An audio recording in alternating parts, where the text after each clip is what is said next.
Laura Smet a donné la vie à la fin de l'année 2020. Son fils Léo est tout de suite devenu sa priorité. Mais la comédienne trouve tout de même du temps pour prendre soin d'elle. Pour affiner sa silhouette, il n'y a pas vraiment de secret. Ce n'est pas Laura Smet qui dira le contraire. La comédienne et réalisatrice, qui a accueilli son premier enfant à la fin de l'année 2020, affiche désormais un corps au top en toutes circonstances. Elle a récemment foulé le tapis rouge de la 76e édition du Festival international du film de Cannes, le 16 mai 2023, pour la montée des marches de Jeanne du Barry, non loin de Johnny Depp et Mayouen Lebesco. Elle portait, ce jour-là, une sublime robe noire, longue, fendue en haut de la cuisse, laissant apparaître une partie de son flanc. Pour obtenir ce résultat, elle a sué de nombreuses heures.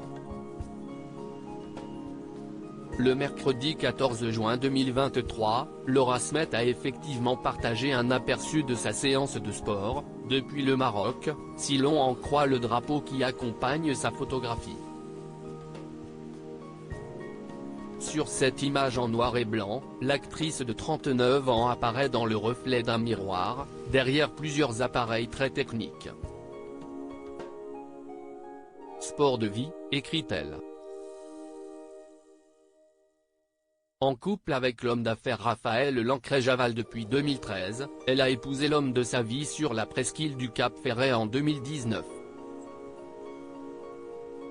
Laura Smet a ensuite donné, dans la foulée, naissance à leur fils le 7 octobre 2020. Elle avait rendu hommage à son célèbre père, le défunt Johnny Hallyday, en baptisant son enfant Léo, comme le second prénom du rocker. Laura Smet et Raphaël Lancret-Javal, déjà 10 ans d'amour. Mais quel est donc le secret de la longévité de leur histoire d'amour? Couplé l'in-time et le professionnel, semble-t-il, puisqu'ils ont récemment envisagé de fonder une maison de production ensemble. Rien que ça. Cela m'amusait de créer quelque chose avec lui, si est-il un geek, moi, pas du tout, expliquait-elle dans les colonnes du journal Le Figaro.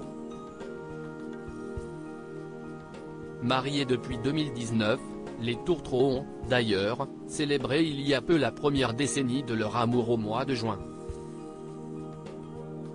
Bientôt 10 ans à deux, rappelait Laura Smet quelques jours auparavant.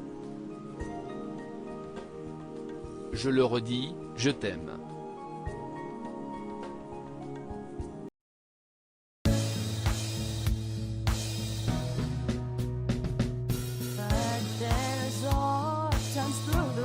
Times